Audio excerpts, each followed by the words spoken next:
انسان روح اور جسم کا مجموعہ ہے. اگر اس کے جسم میں کہیں بیماری ہو، پریشانی ہو تو وہ بے قرار رہتا ہے.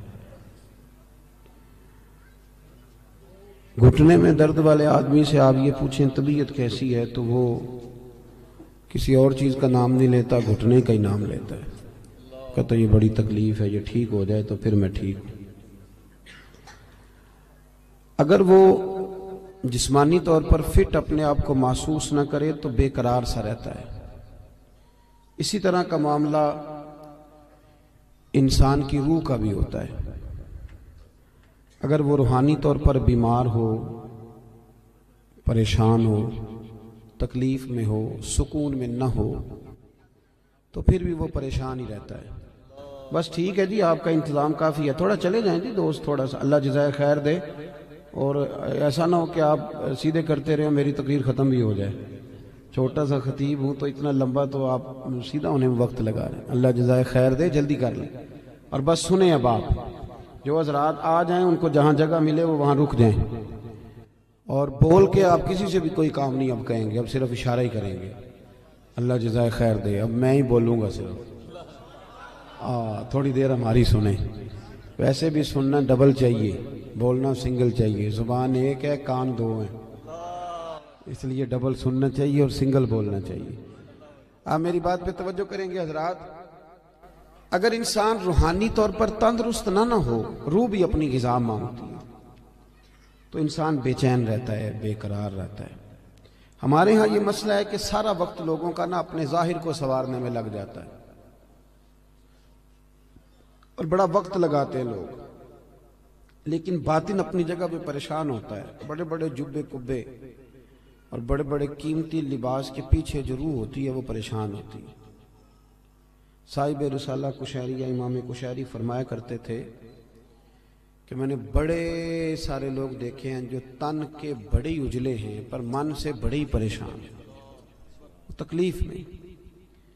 نبی کریم صلی اللہ تعالی علیہ وسلم نے ہمیں جو دین عطا فرمایا نا، یہ روحانی دین ہے،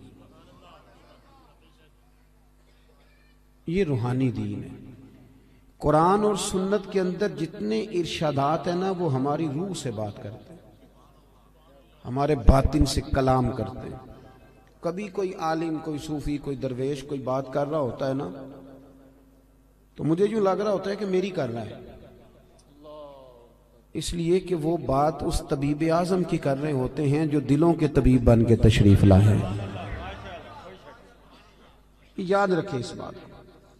قرآن مجید نے یہ فرمایا ہے کہ ہم نے تمہیں نبی پاک صلی اللہ علیہ وسلم دیے ہیں، یہ رسول تمہیں دیے ہیں، تم پر ہماری آیتیں پڑھیں گے اور تمہیں پاک کر دیں گے. یتلو علیکم آیاتنا ویزکیکم، تم پر ہماری آیتیں تلاوت کریں گے اور تمہیں پاک کر. روحانی زندگی جو ہے نا، روحانی زندگی، اپنی روحانی زندگی. آپ کو پتہ ہے جس آدمی کو ڈاکٹر کہہ دینا کہ تو بیمار ہے، دوائی پابندی سے کھائے گا تو ٹھیک ہوگا، اس نے 2 تھیلیاں دوائی کی بنائی ہوتی ہیں، ایک گھر میں پڑی ہوتی ہے اور ایک اس نے گاڑی میں رکھی ہوتی ہے کہ دوائی میں نے کھانی ہے، نہ کھائی تو میں بیمار ہو جاؤں گا. ہم پتہ کیا کرتے ہیں، جسم کو خوراک دیتے رہتے ہیں، روح ہماری پیاسی رہتی ہے. روح کی پیاس کیسے بجھتی ہے؟ قرآن پاک پڑھنے سے، ذکر کرنے سے. ادھر دیکھیں میری طرف. روح کی پیاس بجھتی ہے نبی کریم علیہ السلام کی نعت کو سن کر دل میں اتارنے سے. وہ والا جھوم نہیں جو نعت خاں کہتا ہے جھومو، تو ہم نے بھی تھوڑا تھوڑا جھوم لیا، پتہ کوئی نہیں وہ کیا کہہ رہا ہے. اور میرا کئی دفعہ نعت خاں سے بھی پوچھنے کو دل کرتا ہے کہ ویسے تجھے پتہ ہے تو کیا کہہ رہا ہے؟ اسے بھی نہیں پتہ ہوتا الا ماشاءاللہ. وہ بھی کہتا جا رہا ہے اور جھومنے والے بھی. چلے یہ جھومنا بھی خالی نہیں، نفع والا ہی ہے، پر یہ ہے کہ وہ روح میں اتر جاتی ہے نا جب نعت شریف روح میں، پھر وہ دل سے باتیں کرتی ہے. یہ صوفیاء کو سرکار کی زیارت ہوتی تھی بڑی زیادہ، تو آج کل بہت سارے لوگ اس پر بھی اعتراض کرتے ہیں. وہ کہتے ہیں جی اتنی زیارت کیسے ہوتی تھی؟ تو میں کہتا ہوں یار بڑی سادی سی بات ہے. جو آدمی گاڑی چلاتا ہے رات کو خواب میں بھی گاڑی چلاتا ہے. یہ بات آپ کی عقل میں آتی ہے کہ نہیں آتی؟ جو آدمی دن کے وقت گاڑی چلاتا ہے رات کو بھی گاڑی چلاتا ہے، تو جو دن میں تکے کھانے نکلتا ہے خواب میں کئی دفعہ تکہ ہی کھا رہا ہوتا ہے. آپ میری بات کو سمجھ لیں، پکی سچی بات ہے.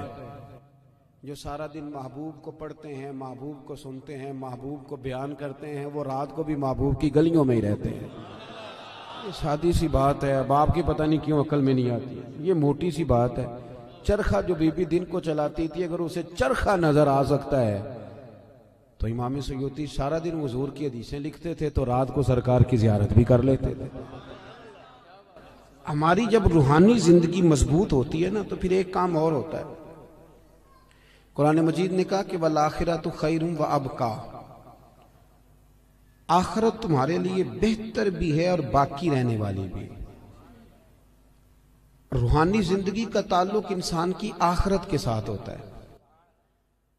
وہ پھر تھوڑے تھوڑے کام نہ آخرت کے لیے بھی کرنے شروع کر دیتا ہے. یہ بھی اس کی روحانی زندگی کا حصہ ہوتا ہے. ورنہ تو ہمارے بہت سارے دینی کاموں میں بھی دنیا شامل ہوتی ہے، بہت سارے دینی کاموں میں. اور ہمارے صوفیہ نے ایک اور بات بھی لکھی ہے. فرماتے ہیں اگر آپ کی بہت شہرت ہونے لگ جائے اور لوگ بڑی عزت کرنے لگ جائیں اور بڑا آپ کو نوازا جانے لگ جائے تو پھر بھی ڈرنا، کہیں ایسا نہ ہو کہ ساری نیکیوں کا تمہیں اجر دنیا میں ہی دے دیا جائے اور آخرت میں تمہارے لیے مشکلات بن جائیں. یہ بھی مقام خوف ہے. یہاں بھی ڈرو، ایسا نہ ہو کہ سارا اجر یہیں تمہیں دے دیا جائے. میرے بھائی غور کریں، روحانی زندگی آپ نے نا، آپ کا ایک بینک اکاؤنٹ ہوتا ہے، آپ کو پتہ ہوتا ہے کہ اب میرے پاس کتنے پیسے ہیں. یعنی جس کی جیب میں جو کچھ ہوتا ہے نا اس نے پورا گنا ہوا ہوتا ہے. اور ہم بڑے سیانے ہیں، اب تو ہم نے ربڑ رکھے ہوئے ہیں. 50 والے نوٹ کو علیحدہ چڑھاتے ہیں، 100 والے کو. بڑے سمجھدار ہیں ہم. رات کو گن کے سوتے ہیں کئی لوگ، سویرے پھر گننا شروع کر دیتے ہیں، شاید بڑھ گئے ہوں. یہ ہمیں پتہ ہوتا ہے کہ ہماری جیب میں کیا، میرے مکان کی ویلیو کیا ہو گئی ہے، کتنے کا خریدا تھا، اب کیا ریٹ ہے، مجھے پتہ ہوتا ہے نا سارا. اسی طرح ہمیں یہ بھی پتہ ہوتا ہے کہ میں نے آخرت کے لیے کیا جمع کیا ہوا ہے. ہمیں پتہ ہوتا ہے. بھولے بن جائیں، چلو کئی دفعہ کوئی جھوٹ بول کے اپنے آپ کو تسلی دیتے ہیں، بات الگ ہے، پر ہمیں خبر ہوتی ہے کہ میں نے آخرت کے لیے کیا جمع کیا. نبی کریم صلی اللہ تعالی علیہ وسلم کے جو غلام تھے وہ اپنی روحانی زندگی پر، روح پر بڑی سخت توجہ دیتے تھے. بڑی سخت ان کی توجہ ہوتی. حضرت عبداللہ بن حنظلہ رضی اللہ تعالیٰ عنہ نا اپنے گھر سے روتے ہوئے نکلے اور رستے میں شور مچا رہے ہیں. معاذ اللہ، حنظلہ تو منافق ہو گیا. رستے میں جناب ابو بکر صدیق سے ملاقات ہوئی تو شور کر رہے ہیں، کہتے میں تو منافق ہو گیا ہوں. نے فرمایا کیا ہوا؟ کہنے لگا ابو بکر عجیب حال ہے نا کہ جب میں نبی پاک صلی اللہ علیہ وسلم کی بارگاہ میں ہوتا ہوں تو میرا نماز کو بھی جی چاہتا ہے، ذکر کو بھی جی چاہتا ہے، تلاوت کو بھی. میں دین کے قریب ہوتا ہوں، نکل کے آتا ہوں تو پھر دنیا داری. تو یہ تو 2 رنگ ہیں میرے دل کے، یہ 2 رنگ ہے، ایک ہونا چاہیے تھا. حضرت صدیق اکبر کہنے لگے یہ جو تیرا معاملہ یہ تو بہت سارے لوگوں کا ہے، چل نہ تیرے بہانے میں سب کا مسئلہ حل کرا کے لاتا ہوں. وہ کئی دفعہ بات ایک کرتا ہے تو بگڑی کئیوں کی بن جاتی ہے. چل نہ بہانہ تیرا لگاتے ہیں اور مسئلہ سب کا حل کراتے ہیں. حضرت ابو بکر صدیق رضی اللہ تعالیٰ عنہ لے کے آئے، حضرت حنظلہ رضی اللہ تعالیٰ عنہ کو لا کے کھڑا کیا. یا رسول اللہ صلی اللہ علیہ وسلم ان کی بات سنیں. وہ عرض کرنے لگے حضور میں تو منافق ہو گیا ہوں. حضور نے فرمایا کیوں؟ عرض کی یا رسول اللہ جب آپ کے پاس ہوتا ہوں تو رنگ اور ہوتا ہے اور دنیا کے پاس جاتا ہوں تو رنگ. آپ نے میری بات کو سمجھنا ہے کہ عرض کر رہا ہوں. یہ بہت سارے محدثین نے روایت لکھی ہے، پر امام سیوطی نے در منصور میں ذرا کھول کھول کے لکھی ہے اور بڑے اس کے پہلو بیان فرمائے. فرماتے ہیں کہ نبی کریم صلی اللہ تعالی علیہ وآلہ وسلم نے ارشاد فرمایا حنظلہ یہ جو تمہارے اندر احساس پیدا ہوا ہے نا کہ میرا رنگ ایک ہونا چاہیے اور اس طرح ہونا چاہیے جس طرح میں حضور کی بارگاہ میں ہوتا ہوں تو میرا رنگ ہوتا ہے، وہی کیفیت ہونی چاہیے. فرمایا یہ جو تمہیں احساس پیدا ہوا ہے یہی تو ایماندار ہونے کی علامت ہے. یہ علامت ہے کہ تمہارے اندر ایمان ہے. تم چاہتے ہو کہ میری روح بدل جائے، میں سب، اور جب احساس ہی نکل جائے. علامہ اقبال نے بڑی پریشانی کے ساتھ کہا کہ مصیبت یہ ہے کہ اب کارواں کے دل سے احساس زیاں جاتا رہا. اب احساس ہی نہیں کہ میں نیک ہو جاؤں. میری طرح کے کئی لوگ بن کے بیٹھ گئے ہیں کہ ہم نیک ہیں. کی ترقی رک جاتی ہے، ایک وقت پہ آ کے سمجھ لیتے ہیں۔ حضرت عمر فاروق کے پاس ایک شخص نے آ کے کہا تھا مسند امام احمد بن حنبل میں، حضور میں تقریر کرنا چاہتا ہوں، فرمایا نہ کرنا۔ اس نے عرض کی امیر المومنین میں پڑھا لکھا ہوں، میں واز کہہ سکتا ہوں، میرے اندر شرائط پائی جاتی، فرمایا نہ کہنا۔ عرض کی حضور کیوں؟ تبلیغ کروں گا، واز و نصیحت کروں گا۔ جناب عمر فرمانے لگے جب تو بن سور کے ممبر پہ واز کہنے بیٹھے گا تو اپنے سے بہت سارے لوگوں کو گناہگار بھی تو سمجھے گا نا۔ کئی دفعہ ہم بات کر رہے ہوتے ہیں تو ایسے کر رہے ہوتے ہیں کہ شاید میں بڑا صوفی ہوں، تو آپ نے فرمایا پھر تیری اپنی ترقی رک جائے گی، پھر تو خود پریشان ہو جائے گا۔ اپنی روحانی زندگی میں ہمیشہ، حضرت انس بن مالک رضی اللہ تعالیٰ عنہ فرماتے ہیں سرکار ہمیشہ نفل پڑھتے تھے، ہمیشہ نفل پڑھتے تھے، نفلوں کو وقت دیتے تھے، ٹائم دیتے تھے۔ اکثر اللہ کے محبوب علیہ السلام کی جو حیات مبارکہ وہ بڑی مصروف ہے، 23 سالوں میں وہ انقلاب برپا کیا جو لوگ صدیوں میں نہ کر سکتے، لیکن اتنی مصروفیت کے باوجود بھی اللہ کے رسول رات کو مصلی پہ کھڑے ہوتے تھے۔ ہماری ہر شے مضبوط ہو گئی، مصلی کمزور ہو گیا، مصلی کمزور، حضور مصلی کو وقت دیتے۔ حضرت انس بن مالک فرماتے ہیں کہ جنگ میں میں حضور کے ساتھ حاضر تھا تو میں نے وہاں بھی نرالا انداز دیکھا، لوگ سارے اپنے اپنے کاموں میں لگ گئے، وہ وقت تھا حضور کے نفل پڑھنے کا، تو میری اچانک نظر پڑی تو اللہ کے نبی گھوڑے پر ہی نفل ادا کر رہے، بیٹھے بیٹھے نماز ادا کر رہے۔ وہ اپنے معاملات میں کبھی فرق آنے نہیں دی، ہمیشہ۔ ہم لوگ کہہ دیتے ہیں، آپ لوگ سن لیتے ہیں، آج کل لوگوں کے پیروں میں ورم کوئی نہیں آتا، اب تو اتنا چلتے کوئی نہیں، اب تو بچے سے کہیں چونک سے ماچس لے آ تو کہتا ہے لاؤ موٹر سائیکل کی چابی۔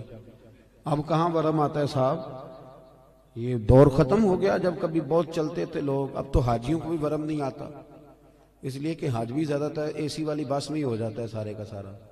اب تو وقوف عرفات بھی لوگ بسوں میں کر لیتے ہیں، اللہ ماشاءاللہ وہیں بیٹھے رہتے۔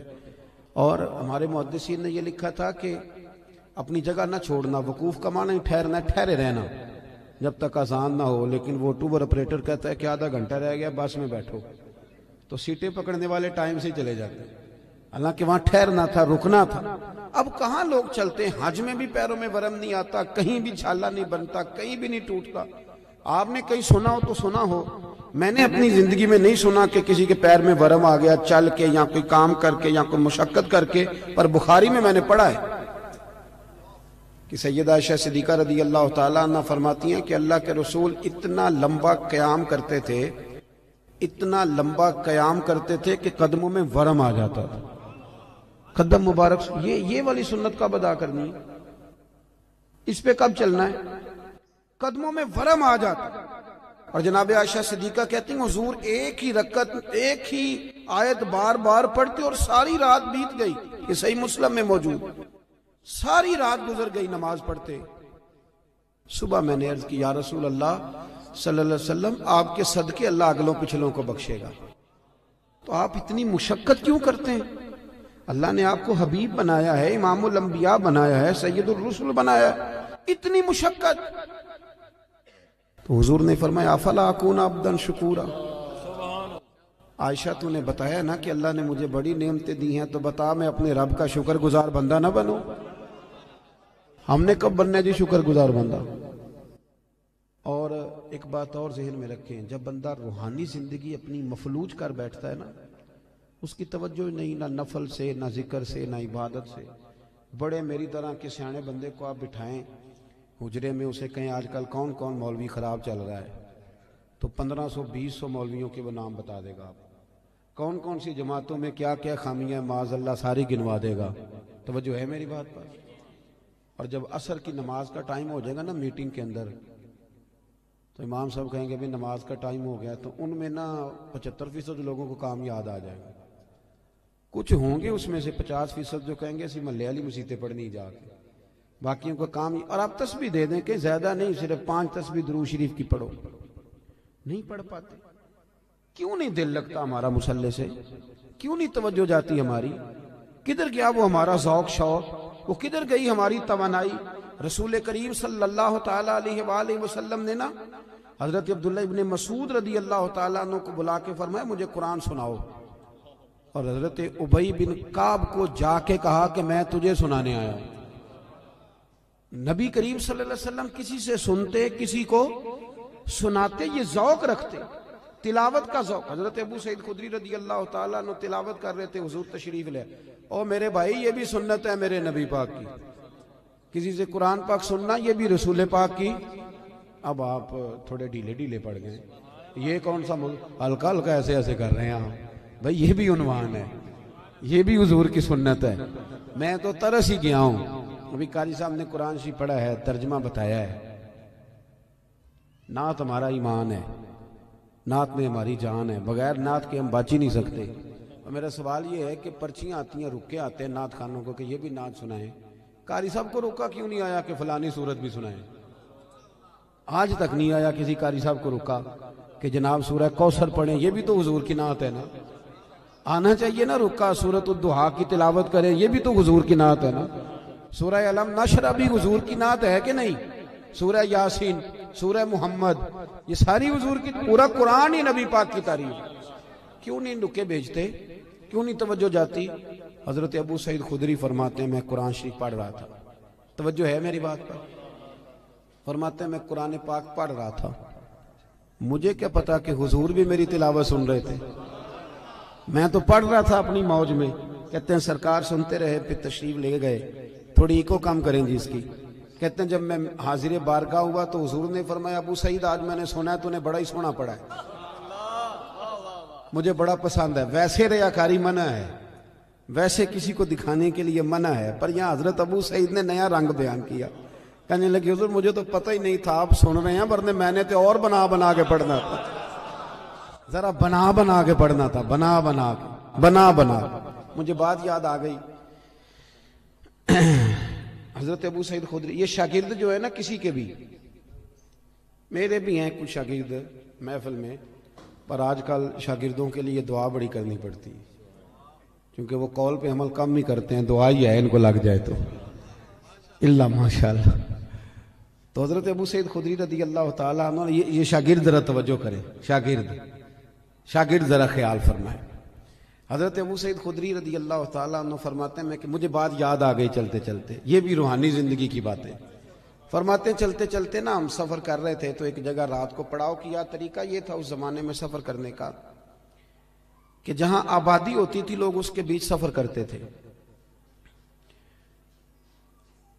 اس کے وہاں آرام کرتے تھے، اور جنگل ہوتا تھا وہاں سفر کرتے رہتے تھے۔ کئی دفعہ زیادہ رات کو بھی جا کے کوئی آبادی نظر آتی تو کوشش کرتے تھے کہ پڑاؤ آبادی میں کریں رات کا، تاکہ کوئی درندے وغیرہ تنگ نہ کریں۔ کہتے ہیں ایک قبیلے کے پاس ایک گاؤں میں ہم نے پڑاؤ کیا تو بھوک بھی بڑی تھی، پیاس بھی بڑی تھی، قبیلے والوں سے کہا یار پانی پلا دو، کوئی کھانے پینے کی چیز دے دو۔ انہوں نے کہا جی آپ کو نہیں دینی، اسلام کے بڑے دشمن تھے معاذ اللہ، توجہ ہے میری بات پر، آپ کو نہیں دیں گے۔ اچھا جی نہ دی انہوں نے۔ آدھی رات کا وقت ہوا تو حضرت ابو سعید خدری کہتے میں قیادت کر رہا تھا قافلے کی، تو ایک بندہ دوڑا دوڑا آیا، کہنے لگا کوئی دم درود کر لیتے ہو؟ اب تو یہ کام بڑا آسان ہے نا، تو اس کاروبار پہ آپ کو پتہ ہے انویسٹمنٹ ہی کوئی نہیں ہوتی، نفع ہی نفع ہے، جتنا مرضی کما لے۔ کوئی دم درود کر لیتے ہو؟ تو حضرت ابو سعید خدری کہنے لگے میں نے کہا کر لیتے ہیں۔ کہنے لگے چلو، پھر ہمارے سردار کو بچھو لڑ گیا۔ یہ ایک روایت، یہ حدیث بخاری میں بھی موجود ہے اپنی اصل کے لحاظ، اور باقی بھی بہت ساری کتب حدیث میں پائی جاتی ہے، روایات کے الفاظ کے اختلاف کے ساتھ۔ حضرت ابو سعید خدری رضی اللہ تعالیٰ عنہ فرماتے ہیں میں نے ان سے کہا بھائی کیا ہوا؟ کہنے لگے بچھو لڑ گیا۔ ایک روایت یہ کہ سردار کو، ایک یہ کہ سردار کی بیٹی کو۔ تو جناب ابو سعید خدری سے کہنے لگے دم کر دو کیا؟ فرمانے لگے دم تو کر دوں گا پر پیسے لگیں گے، تم نے جو کہا تھا کہ تمہیں روٹی نہیں دینی، تو جو اس طرح کا ہو اس سے تو کر لینا چاہیے نا۔ اب اس سے کوئی تقریر کے پیسے طے کرنے کی دلیل نہ پکڑ لے، نعت خاں کو پکڑ دے، میں جہاں بات سنا رہا ہوں اس کو وہی رہنے دینا، کیونکہ ہم اپنی مرضی کی بھی استدلال کرتے ہیں نا۔ حضرت ابو سعید خدری کہنے لگے میاں پیسے لگیں گے۔ اب بندہ جب الجھ جاتا ہے تو پھر سارے پیسے دیتا ہے۔ اب وہ الجھے ہوئے تھے، پھنسے ہوئے تھے، کیا کرتے؟ کہنے لگے جتنے مرضی لینا، ساتھ تو چلو۔ حضرت ابو سعید خدری رضی اللہ تعالیٰ عنہ فرماتے میں ساتھ گیا، میں نے کچھ پڑھ کے پھونکا، شفا اللہ نے دے دی، شفا اللہ نے دے دی۔ وہ کہنے لگے جی بتائیں کیا لیں گے؟ میں نے کہا پہلے میرے سارے قافلے کو روٹی کھلاؤ اور پھر 40 بکریاں لوں گا ایک دم کرنے کی. اے ریٹ ویکھیا جے ذرا کتنی بکریاں. اللہ آپ کو جزائے خیر عطا فرمائے, اللہ آپ کو برکت دے. میں نے کہا پہلے کہہ چکا ہوں اس سے کوئی دلیل نہ پکڑ لے. اب حدیث آ گئی ہے تو عرض تو کرنی ہے نا. حضرت ابو سعید خدری کہتے ہیں کہ روٹی بھی کھائی, پانی بھی لیا, 40 بکریاں بھی لی. اب صحابہ میں اختلاف ہو گیا, کچھ کہنے لگے لینی چاہیے تھی, کچھ کہنے لگے نہیں لینی چاہیے تھی. رائے کا اختلاف صحابہ میں بھی. ہمارے ہاں مصیبت یہ ہے کہ رائے کے اختلاف کو مخالفت بنا لیا جاتا ہے. اہل حق کے اندر جو اختلاف ہوتا ہے وہ تو رحمت ہوتا ہے, لیکن جرت نہیں کسی کی کہ ہماری رائے کے خلاف کو بندہ رائے. ہم تو اڑے ہوئے ہیں, بڑی بڑی چھوٹی چیزوں پہ اڑ جاتے ہیں. بہرحال اختلاف ہو گیا کہ لینی چاہیے تھی کہ نہیں لینی چاہیے تھی. اب جب بحث ہونے لگی تو حضرت ابو سعید خدری کہنے لگے یار کیوں بحث کرتے, چپ کر کے سو جاؤ. یہ چند فرلانگ پہ مدینہ رہ گئے, سویرے اس بعد یہ نور میں داخل ہو جائیں گے, سرکار کی بارگاہ میں عرض کریں گے اگر تو حضور نے کہا نہ لینی چاہیے تھی تو پھر تو موج لگ گئی, اور اگر کہا نہیں لینی چاہیے تھی تو بکریاں واپس چھوڑ جائیں گے, کھانے کے پیسے دے جائیں گے, مسئلہ کیا ہے, سو جاؤ. حضرت ابو سعید خدری کہتے ہیں سویرے پہنچے حضور کی بارگاہ میں, اور جا کر کے نا تو میں نے ساری تفصیل عرض کی. کہتے ہیں جب میں سنا رہا تھا تو حضور مسکرا رہے تھے, اور اتنا مسکرا رہے تھے کہ دانتوں سے نور نکل نکل کے مسجد کی دیواریں روشن کر رہا تھا. حضور مسکرا کے سرکار فرمانے لگے ابو سعید مزہ بڑا ہے تیری بات کا, بتا پڑھا کیا تھا. وہ جو اس کو آرام آ گیا تو پڑھا کیا تھا. میں نے کہا سونیا کیا پڑھنا تھا؟ آپ نے ایک دفعہ فرمایا تھا سورہ فاتحہ میں شفا ہے, تو میں نے پڑھ کے پھونک دی. آپ نے سکھایا تھا, بتایا تھا, پھونک دی, اللہ نے شفا دے دی. تو حضور فرمانے لگے سورۃ فاتحہ میں نے سکھائی تھی نا. حضور آپ نے فرمایا پھر 20 بکریاں میری 20 تمہاری, پھر آدھی میری ہے آدھی تمہاری ہے, لاؤ ادھر رکھو. حضرت تکبیر, نعرہ رسالت, نعرہ حیدری, سیدی مرشدی, سیدی مرشدی. یہ ہے روحانی زندگی کہ آپ کا قرآن کے ساتھ وابستگی ہو, دلچسپ. آپ یقین کریں میرے پاس ایک صاحب آئے, کہنے لگے گھر میں بڑی پریشانی ہے, کچھ آوازیں آتی ہیں. تو میں نے کہا سورۃ بقرہ پڑھیں. کہنے لگے ایسا تھوڑی تکلیف کرے, مجھے ایک تعویذ لکھ دیں. میں نے کہا میں اس سے زیادہ بھی تکلیف کرنے کو تیار ہوں, پر میرے لکھے تعویذ میں کیا اثر ہوگا؟ تعویذ بالکل جائزہ دینا چاہیے, پر تمہیں وہ والا تعویذ دے رہا ہوں جو رسول پاک نے عطا فرمایا. حضور نے فرمایا سورہ بقرہ پڑھو, فرمایا جن کیا شیطان بھی تمہارے گھر سے دوڑ جائے گا. پر وہ وضو کرنا پڑتا ہے نا, قرآن شریف لانا پڑتا ہے. ہم اپنی روحانی زندگی کو بالکل چھوڑ بیٹھے, بالکل. ایک حافظ جی کل میرے سامنے قرآن شریف پڑھ رہے تھے, تو میں نے ان سے پوچھا پتر کیا کر رہے ہو؟ کہنے لگے روزے قریب آ گئے. میں نے ان سے کہا سنو یہ بات ٹھیک نہیں تمہاری, بچے بدنوں کو سنانے کے لیے یاد کر رہے, یہ چیز درست نہیں. مجھے شاگرد پڑھتے ہیں نا ہمارے پاس, تو میں درس نظامی کے طالب علموں سے کہتا رہتا ہوں کہ اگر مطالعہ اس لیے کرو گے نا کہ قوم کو سنانا ہے, واہ واہ کرانی, تو تمہیں کوئی چیز یاد نہیں رہے گی. اللہ بڑا غیور ہے. ان صلاتی و نسکی و محیایا و مماتی للہ رب العالمین. اپنی اصلاح کے لیے قرآن و سنت پڑھو, پھر جب تم منبر پہ بیٹھو گے تو رب تمہاری زبان پر حکمت کے چشمے جاری کر دے. اب قرآن شریف اس لیے یاد کرنے کے لوگوں کو سنانا, چلیں یہ بھی ٹھیک ہے تراویح کے لیے, پر کچھ اتنا بھی تو پڑھے نا کہ میرا اللہ راضی ہو جائے, مجھے سکون ملے. اپنی روحانی زندگی پر محنت کریں. یہ دیکھیں کہ کتنے دن ہو گئے میں نے سنے ایک حدیث پاک, کچھ غریب لوگ اکٹھے ہو کے نبی پاک کی بارگاہ میں حاضر ہوئے. دیکھیں انہیں اپنے نیکی کے خزانوں کی کتنی فکر تھی. حضرت ابو ہریرہ رضی اللہ تعالیٰ عنہ کہتے ہیں انہوں نے غریبوں نے آ کے عرض کی یا رسول اللہ صلی اللہ علیہ وسلم, یہ امیر تو نیکیوں میں ہم سے آگے نکل گئے. حضور نے فرمایا وہ کس طرح؟ عرض کی یا رسول اللہ وہ زکوٰۃ دیتے ہیں ہم پر فرض ہی نہیں, وہ حج کرتے ہیں ہم پر فرض ہی نہیں, وہ صدقات و خیرات کرتے ہیں ہم کر ہی نہیں سکتے, وہ تو گزر گئے آگے, اب کیا کریں؟ قربان جائیں محبوب کے سمجھانے کے طریقے. حضور نے فرمایا کان ادھر لاؤ. وہ غریب نہ حضور کے چہرہ نور کے گرد حالہ بنا کے کھڑے ہو.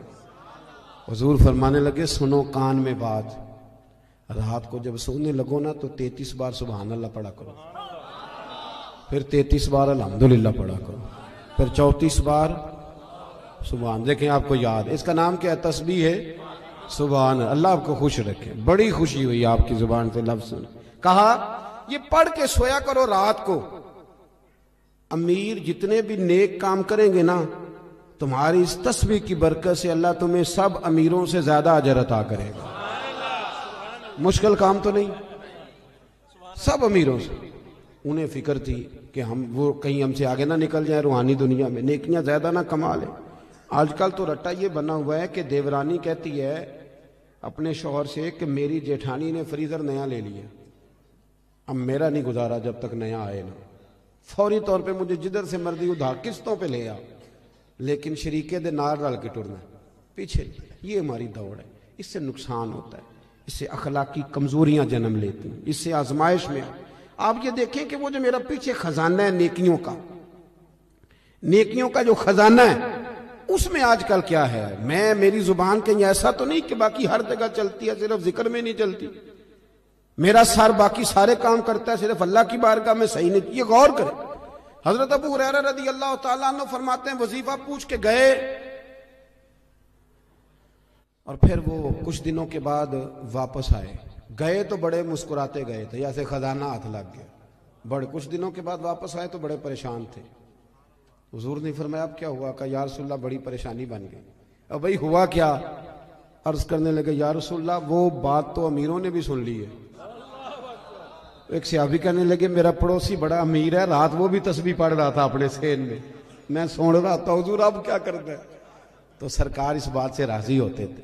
حضور خوش ہوئے، مسکرائے، فرمایا اب کیا کرنا ہے؟ ذالک فضل اللہ یؤتیہ من یشاء، یہ پھر اللہ کا فضل ہے، وہ جس کو چاہے عطا کر دیتا ہے.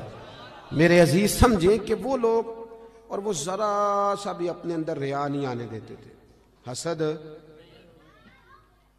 حسد نیک آدمی میں بھی ہوتا ہے. ناراض تو نہیں ہو گئے نیک لوگ جی؟ نیک ناراض نہ ہو جائیں. حسد نیک آدمی میں بھی، بندہ نیک بھی ہوتا ہے اور حسد بھی، چونکہ حدیث ہے ترمذی شریف میں، حضور نے فرمایا حسد نیکیوں کو یوں کھا جاتا ہے جیسے خشک لکڑی کو آگ کھا جاتی.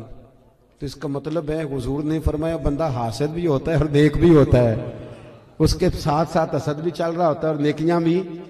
تو پھر نیک آدمی کو چاہیے نا حسد سے جان چھڑائے. ایسا نہ ہو کہ وہ نیکیاں کرتا جائے اور ساتھ ساتھ حسد کھاتا جائے، اس کا کوئی فائدہ. اپنی روحانی زندگی کہیں تکبر نہ آئے کہیں بھی. اور امام کشاری تو یہاں تک فرماتے ہیں، آپ فرماتے ہیں میں نے بہت سارے جھکے ہوئے لوگ دیکھے ہیں، گردنیں جھکی ہوئی ہیں، دل میں بڑا تکبر ہے. آپ فرماتے ہیں میں نے بہت سارے دعائیں مانگنے والے دیکھے ہیں جو جزاک اللہ بھی برابر کہہ رہے ہیں پر اندر ان کی عداوت بھی برابر ہے. ایسا نہیں کریں. آپ یہ دیکھیں کہ کہیں ایک دیکھیں نا، ایک ہلکا یہ میرا بٹن ٹوٹ جائے نا تو ساری محفل میں میری توجہ بٹن پہ رہے گی، چاہے کوئی دیکھے بھی نہ، مجھے تو پتہ نہ ٹوٹا ہوا تو میں بار بار غور کروں گا. ایک دھبا بھی باطن پہ لگ جائے نا، وہ جھوٹ کا ہو، وہ دغے کا ہو، وہ لالچ کا ہو، وہ حسد کا ہو، ایک بھی دھبا ہو نا، سکون نہیں آتا، آپ بے چین رہتے. یہ میری طرح کے کچھ لوگ ایسے ہوتے ہیں جن کو اسٹیج پہ بیٹھنے کی بیماری لگ جاتی ہے. اب یقین کریں میں تو کسی وقت سوچتا رہتا ہوں کہ کوئی محفل ایسی بھی تو ہونا کہ ہم بھی پیچھے بیٹھ کے سنیں، اپنا چسکا بھی تو پورا کرنا ہے. لیکن وہ کئی میری طرح کے لوگ بیچارے گردن اونچی کر کر کے نقیب کو دکھاتے ہیں کہ میں بھی آیا ہوں، کسی طریقے سے اعلان کاری دے میرا، میں چودھری صاحب ہوں، علاقے کا، محلے کا بڑا ہوں، 2 دفعہ چیئرمین ہوا، بلا لے کسی طریقے سے. اس سے گھٹن آئے گی آپ کے مزاج. بات زیادہ نہیں کرنی، سمیٹنے کی طرف آ رہا ہوں. سید احمد کبیر رفائی اعلیٰ حضرت بریلوی رحمۃ اللہ علیہ نے بڑی کھل کے تعریف کی ہے اس درویش کی، اور یہ وہ کامیاب ترین لوگ ہیں جن کا عشق حضور کی بارگاہ میں مقبول ہو گیا. دروازے رسول پہ حاضر ہوتے تھے تو اللہ کے محبوب کروے انور سے اپنا بازو باہر نکال کے ہاتھ ملایا کرتے. حضرت سید احمد کبیر رفائی رحمۃ اللہ تعالی علیہ فرماتے ہیں کہ کسی نے کہا حضرت اتنا اونچا مقام کیسے مل گیا؟ تو آپ فرمانے لگے لوگ مجھے مفتی بھی کہتے تھے، عالم بھی کہتے تھے، کچھ لوگ میرے مرید بھی تھے، لیکن فرماتے ہیں میں نے ساری زندگی سب سے گناہگار مسلمان کو بھی اپنے سے افضل ہی سمجھا. کیوں؟ آپ دلیل دیتے تھے، فرماتے تھے جب اللہ نے کہہ دیا کنتم خیر امت، اور تم بہترین ہو میرے نبی کا کلمہ پڑھنے والوں، تو فرمایا میں نے ہر صحیح العقیدہ کو، کلمہ گو کو اپنے سے افضل ہی سمجھا۔ یہ تھوڑا کرنا پڑتا ہے، ورنہ تو آپ ایک چکر میں پڑ جائیں گے، آپ کے لیے مصیبت کھڑی ہو جائے گی، ورنہ تو آپ اپنا لیول خراب کر بیٹھیں گے، آپ کا کسی سے پیار ہی نہیں رہے گا، آپ بلندی پہ ہوں گے، آپ کو کوئی نعرہ لگا کے ہاتھ چوم کے پیار کرے گا تو آپ کر پائیں گے، ورنہ رہ جائیں گے آپ بیچ میں۔ سید احمد کبیر رفاعی فرماتے ہیں کہ میں ایک دفعہ گزر رہا تھا ایک کھیت کے بیچ میں، درمیان میں منڈیر تھی چھوٹی سی، کیا کدے پنجابی چ وٹ جی، آپ کا نہیں مجھے پتا، میں تو پینڈو ہوں، تو گاؤں میں نا یہ جب چاول کی فصل کاشت کرتے تھے نا مونجی، تو اس وقت کدو کیا جاتا تھا، پتہ ہے کہ نہیں؟ چلو جنہوں نے پتہ ہے وہ تو ہاں نہ کرو نا۔ وہ کدو کا مطلب یہ ہوتا تھا کہ وہ ساری فصل بھر دیتے تھے پانی سے، اچھے طریقے سے بھر دی جاتی تھی، وہ بڑی نرم، چونکہ چنے کی فصل کا بیج نہیں لگتا، اس کا پودا لگتا ہے، پہلے وہ الگ جگہ لگایا جاتا ہے، پھر اس کو وہاں سے لا کے یہاں بویا جاتا ہے، ایک پوری ترتیب ہے، پنیری اس کو کہتے ہیں، اور بھی کچھ عقیدہ سی تسی مجھے یاد، لاب، دیکھیں قاری صاحب کو پتہ ہے جی، لاب ہے نا جی، اللہ تعالیٰ جزائے خیر دے، بہت ساری برکت دے قاری صاحب کو، آپ سب حضرات کو۔ تو وہ اس طرح سمجھ لیں کہ فرماتے ہیں میں وٹ سے، منڈیر سے گزر رہا تھا، ادھر بھی پانی تھا ادھر بھی پانی تھا۔ سید صاحب کہتے ہیں جب میں گزر رہا تھا تو سامنے سے کتا آ گیا، اب کتا بھی کھڑا ہے گزرنے کو، میں بھی کھڑا ہوں، اب جو ہے وہ ٹائم تھوڑا ہے، میں نے عصر کی نماز پڑھنی تھی، اب وہاں سے دو بندے نہیں گزر سکتے، ایک ہی گزر سکتا ہے، فرماتے ہیں وہ بھی کھڑا میں بھی کھڑا۔ کتا اگر نسلی اصلی ہو تو اللہ والوں کا ادب کرتا ہے، آپ کو پتہ ہے نا صحابہ کاف کے کتے کا، تو وہ بھی کھڑا ہو گیا، تو کہتے ہیں میں بھی کھڑا ہو گیا، اب وہ میری طرف دیکھ رہا ہے کہ میں ہٹوں، اور میں اس کی طرف دیکھ رہا ہوں کہ وہ ہٹے۔ اب بات جب لمبی ہو گئی تو سید صاحب فرماتے ہیں میں نے دعا کی، میں نے کہا مالک اسے زبان ہی دے دے، میں کو بات ہی کر لوں، تو اللہ بڑا کریم ہے، دعائیں مقبول فرماتا ہے۔ کہتے ہیں کتے کو اللہ نے زبان دے دی، تو میں نے اسے کہا یار ذرا ہٹ جا، میں نے جانا ہے، تو کہنے لگا شاہ جی آپ ہٹ جائیں، میں نے بھی تو جانا ہے نا، میں نے بھی تو جانا ہے۔ تو کہتے ہیں میں نے اسے کہا یار میری سن بات، میں نے پڑھنی ہے عصر کی نماز، میں ہوں شریعت کا مکلف، میں پابند ہوں، تو پابند نہیں، دین کا مکلف نہیں، تیرے اوپر فرض نہیں، میرے اوپر نماز فرض ہے، اگر میں کھیت میں اتروں گا تو کپڑے میرے آلودہ ہو جائیں گے اور مجھے غسل کرنا پڑے گا، وضو تو لیٹ ہو جاؤں گا، تو چونکہ مکلف نہیں تو اتر جا۔ تو کہتے ہیں اس نے مجھے بڑی عجیب بات کر دی، کہنے لگا شاہ جی کھیت میں اترنے سے تو آپ کے کپڑے آلودہ ہوں گے، پر مجھے کتا اور حقیر سمجھ کر اگر آپ نے کھیت میں اتارا تو آپ کا دل آلودہ ہو جائے گا اور کپڑے تو دھل جائیں گے۔ وہ کیا کہا تھا درویش نے؟ بابا صاحب کہنے لگے راتی جاگیں تے شیخ صدا میں، راتی جاگ دے کتے تیتھوں اتے، مالک دا در مول نہ چھڑ دے، پاویں مارو 100 جتے تیتھوں اتے، ایک برکی دا قدر پچھانن، پاویں مالک ہون ستے تیتھوں اتے، اٹھ بلیا چل یار منا لے نہیں تے بازی لے گئے نہیں کتے، اٹھ بلیا چل یار منا لے نہیں تے بازی لے گئے۔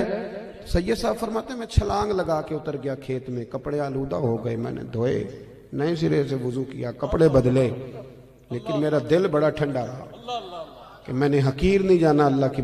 تھوڑی سی نا اپنی روحانی زندگی پر بھی توجہ دیں، تھوڑی سی تیاری کریں، ہم نے جانا ہے قبر میں۔ لوگ نا حضرت عبداللہ ابن مبارک رحمۃ اللہ علیہ کے آخری وقت آیا تو اماں بھی رو رہی تھی، بچے بھی رو رہے تھے، بیوی بھی رو رہی تھی، تو بیوی سے کہنے لگے کیوں روتی ہو؟ تو کہنے لگی تو میرا سرتاج ہے، تو ہے تو میں بادشاہ ہوں، تیرے بعد کون پوچھے گا؟ میں اماں تو کیوں روتی ہے؟ تو ماں کہنے لگی بیٹے تو اور بھی ہیں پر تو فرما بردار پتر تھا، تیرے بعد کون پوچھے گا؟ بچوں سے پوچھا تم کیوں رو رہے ہو؟ کہنے لگے ابا جس طرح بیاہ کرتا ہے دوسرا تو کوئی نہیں نہ کرتا، تیرے بعد کون پوچھے گا؟ تو حضرت عبداللہ ابن مبارک کہنے لگے اوہو میں سمجھ رہا تھا مجھے رو رہے ہو، تم تو اپنی ضرورتوں کو رو رہے ہو، مجھے کہاں رو رہے ہو؟ اور میں رو رہا ہوں کہ میں نے آگے کیا لے کے جانا۔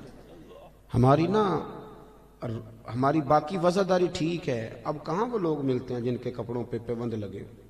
اب غریب آدمی بھی اچھے کپڑے پہنتا ہے، ہفتے میں 2 دفعہ گوشت کھاتا ہے، اب کوئی ایسا مسئلہ نہیں رہا۔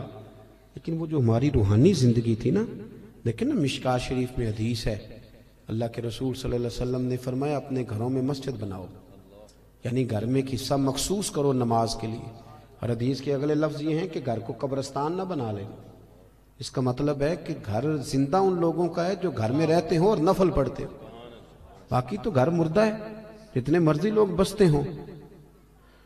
ایک لائن ہے صوفیاء کی پوری، حضرت فضیل بن عیاض سے لے کر ابراہیم بن ادم تک، ایک لائن پوری، جو کہتے ہیں ویسے ہی گزر رہے تھے تو کسی گھر سے کوئی آیت سنی تو ہمارے اندر تبدیلی آ گئی، کسی گھر سے کسی کے پڑھنے کی آواز سنی تو تبدیلی آ گئی، بدل گئے، چھوڑ دیے گناہ۔ اب تو گھروں سے قرآن سننے کی آواز آتی نہیں، اب نہیں آواز آتی۔ دیکھو لوگ نفسیاتی مسائل کا بہت زیادہ شکار ہو گئے، ڈپریشن ہے، ٹینشن ہے، آواز آ رہی ہے، لڑائی ہے۔ اس کی وجہ یہ ہے کہ اپنی عقل کی کھوپڑی سے سارا کچھ ٹھیک کرنا چاہتے ہیں۔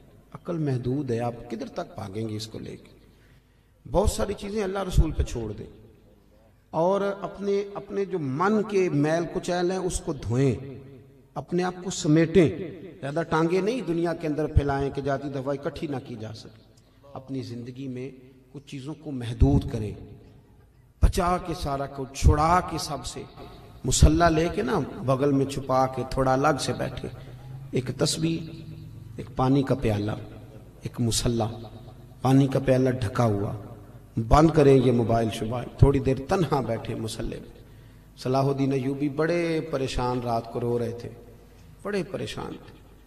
ایک بزرگ سے ملاقات ہوئی، انہوں نے کہا کیوں روتے ہو؟ کہنے لگے حضرت جی جنگ لڑنی ہے عیسائیوں سے۔ صلاح الدین ایوبی کے والد حضور غوث پاک کے مرید ہیں۔ صلاح الدین کہتے ہیں میں 10 سال کا تھا جب میرے ابا جی مجھے غوث پاک کی بارگاہ میں لے کے گئے، انہوں نے میرے لیے دعا کی تھی۔ 70,000 فوج جو صلاح الدین ایوبی کے ساتھ لڑی وہ ساری غوث پاک کے مریدوں کی تھی۔ خوش نہیں ہوئے آپ بات سن کے؟ ہاں جی، یہ صوفیاء کے ماننے والے جہاد کر سکتے ہیں، اور انہوں نے جہاد کیا ہے، یہی لوگ اور یہی چراغ جلے گا تو روشنی ہوگی۔ بہرحال صلاح الدین ایوبی بزرگ سے کہنے لگے کہ پہلے ہی بڑی کمزوری ہے مسلمانوں کے پاس، اسلحہ کوئی نہیں، اور ابھی مجھے خبر ملی ہے کہ عیسائیوں کا ایک بحری بیڑا اسلحے سے بھرا ہوا بحری جہاز آ رہا ہے، تو وہ بھی اگر اسلحہ شامل ہو گیا تو بڑا مسئلہ بن جائے، تو میں بڑا پریشان ہوں، بزرگوں دعا کرنا۔ بابا جی کہنے لگے چل عشاء کے بعد تو بھی دعا کر، میں بھی کروں گا۔ بزرگ کہتے ہیں میں عشاء پڑھ کے چلا گیا، جب رات کو دوبارہ آیا نا مسجد میں تو صلاح الدین سجدے میں گرے ہوئے تھے اور رو رہے تھے، اللہ مہربانی فرما، اللہ مہربانی، اللہ مدد فرما، رو رہے۔ کہتے میں نے کہا اسے یکسوئی حاصل ہے، میں یہاں نہیں، میں گھر میں جا کے مصلی بچھاتا ہوں، سکتا ہے میری وجہ سے اس کو یکسوئی نہ ملے۔ کہتے میں گھر چلا گیا، جب فجر کی نماز پڑھنے کے لیے میں آیا تو صلاح الدین بڑے تر و تازہ تھے، خوش تھے۔ میں نے نماز کے بعد پوچھا خیر ہے؟ کہنے لگے حضور میرے رب کریم نے بڑا فضل کیا، وہ ان کا بحری بیڑا دریا میں غرق ہو گیا، ابھی اطلاع ملی ہے ابھی۔ بزرگ کہتے ہیں اس کی بات سنی تو مجھے وجد ہو گیا، میں نے کہا صلاح الدین وہ دریا میں غرق نہیں ہوا، تیرے آنسوؤں میں غرق ہو گیا، مجھے تو رویا ہے نا رات، تیرے آنسو میں۔ سنے نا حدیث، حضور نے فرمایا اگر تو اللہ کے خوف سے رو پڑے اور صرف اتنا آنسو جتنا مچھر کا پر ہوتا ہے اگر اتنا بھی تیری آنکھ سے نکل گیا تو تیرا دوزخ میں جانا اتنا ہی مشکل ہوگا جتنا بھینس کے تھنوں سے نکلے ہوئے دودھ کا دوبارہ تھنوں میں جانا مشکل ہوگا۔ پر کوئی اتنا بھی تو روئے تب ہے، کسی کو اتنا روحانی زندگی آباد کرے، دعائیں لمبی مانگا کرے، بہت زیادہ مانگا کرے۔ حضور فرماتے ہیں جو رب سے زیادہ مانگے اللہ اسے راضی ہوتا ہے۔ اپنا تعلق، یہ دعا بندے کا اللہ سے رشتہ ہے، دعا مانگیں، مصلی پہ بیٹھیں، درود و سلام پڑھیں، ذوق سے پڑھیں، ایک جگہ ایسی مخصوص کریں جہاں بندے نہ ہمیں دیکھیں، وہاں بن صبر کے سج کے بیٹھیں۔ کوئی پوچھے کہ یہاں اکیلے میں سج کے کیوں بیٹھے ہو تو بتاؤ رب رسول کے لیے بیٹھا ہوں، ان کے لیے سجا سمرا بیٹھا ہوں، ان کی یاد میں بیٹھا ہوں، ان کے لیے بیٹھا ہوں۔ اپنی روحانی زندگی کو مضبوط کریں، اپنے اندر کے معاملات کو درست کریں، آپ کو سکون ہوگا۔ جب غذا ملے گی تو آپ دیکھیں گے دل آپ کا مضبوط ہے۔ دعا کرتا ہوں جو میں کہہ سکا میرا اللہ قبول فرما لے، جہاں بھول گئے اللہ ہم سے درگزر فرمائے۔